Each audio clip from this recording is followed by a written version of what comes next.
بڕیارە ڕۆژی هەینی 25 داهشتمین ماراسۆنی نێودەوڵەتی هەولێر بەڕێوە بچێت لە 3 ماوە پێک هاتووە. ماراسۆنی تەواو 42 کیلۆمەتر و ڕاکردنی 12 کیلۆمەتر و 4 کیلۆمەتر. بۆ مەبەستا ڕێکخراوی ئەربیل ماراسۆن ڕۆژانە ناوی ئەو کەسانە تۆمار دەکەن کە بەنیازن بەشداری بکەن، بەسیار ڕێگەی جیاوازە ڕێگەی ژمارە تەلەفۆنەکانیان و ناونووسینی ئەلکترۆنی و هەروەها لە بنکەکانی پارچی شانەدەر و پارچی سامی عەبدوڕەحمان.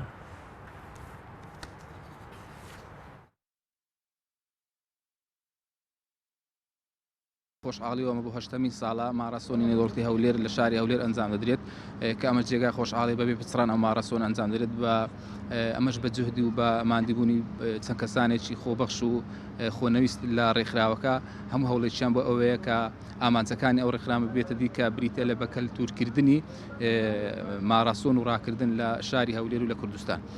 بۆ ئەم ساڵ بەڕێ ئامادەکاری تەواو تقریبان بە ڕێژەی 190 ئامادەکاریمان کردووە و هەموو شتەکانمان کۆتایی پێهێناوە بە تایبەتی ئەوانێک کە چاودێری ماراسۆن و ڕاکەرەکان دەکەن لەو ڕۆژەدا تەنانەت خولی فیداگوزاری سەرەداییشان بینیوە بۆ هەر بارودۆخۆشی نەخوازراو و حتا ئەو ناوبژیوانانەشی کە ئەو ڕۆژە ناوبژیوانی دەکەن ئەوانش بە یاسا و بە قانونی تازە ئابدێت کراونەتەوە ئامادەن بۆ ناوبژیوانیکردنی ئەو ڕۆژێکە ڕۆژی 25 مانگ کە هەینی داهاتوە ماراسۆنەکە ئەنجام دەدرێتن لە عەبدە ساڵی بەسەرەوەدا و هەتا ڕۆژی پێنجشەممەی داهاتوو ناونووسین بەردەوام دەبێت دەتوان بەشداری بکەن و ژمارێکی بەرچاو لە خەڵکی بیانیش تا ئێستاکە ناوی خۆیان تۆمار کردو بۆ بەشداریکردن تەنانەت لە وڵاتی بەرازیل، لە ئەرجەنتین، لە کەنەدا، لە ژاپۆن، لە مەغریب، لە وڵاتانی دیکەدا، لە وڵاتانی ئەوروپی ناوی خۆیان تۆمار کردو بۆ بەشداری لەو ماراسۆنە بکەن.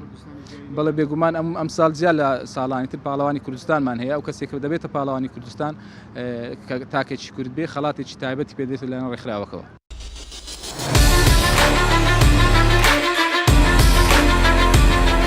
لەژێر دروشمی ڕادەکەین بەرەو ژینگەیەکی خاوێنتر. لە ڕۆژی 25 دەی 2019 8مین ماراسۆنی نێودەوڵەتی هەولێر ئەنجام دەدرێت. هەموو چین و توێژەکان و گەورە و بچووک دەتوانن لەگەڵمان بەشدار بن. هەر ئێستا دەتوانن ناوی خۆتان تۆمار بکەن. بەشدار بە لە ماراسۆنی نێودەوڵەتی هەولێر و خەڵات و دیاری ببەوە. ماراسۆنی 42 کیلۆمەتر براوەکان خەڵات و دیاری وەردەگرن.